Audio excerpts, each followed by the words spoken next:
后来过来是这个花莲后站的富安路有一栋旅馆当咧拆，附近的居民来投诉，讲一直有喙石头连落来，讲到因的厝顶、阳台甲门窗玻璃，而且要拆掉的这个壁是一直摇害，害因逐讲拢非常的惊狂。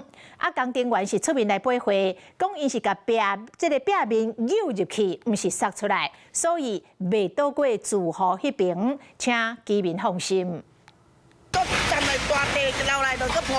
大台机构当地咧做拆除作业，想袂到后一秒大细粒的石头规拼落来，甚至去击到边仔徛家厝，场面看起来真惊人。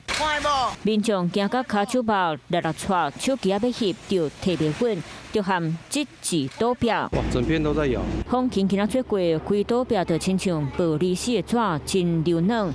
倒边正边，害咧民众足惊，规倒壁若是无细力倒落来，会造成危险。会很恐怖，他们都没有做维护啊，至少要把旁边的防护墙全部做起来。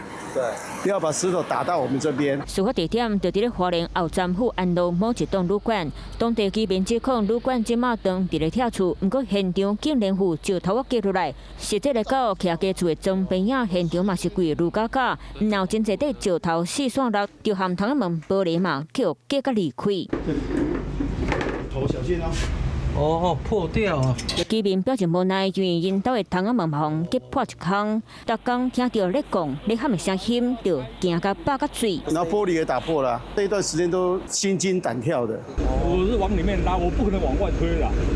宫中的建筑物，你本来就要负责做一些安全的防护措施。如果没有按照这个规定在做的话，连这个起造人他也有责任的话，一并来罚，就是6000块到3万块以下。如果说都没处理，我们会先勒令停工，之后可能会有罚款的部分。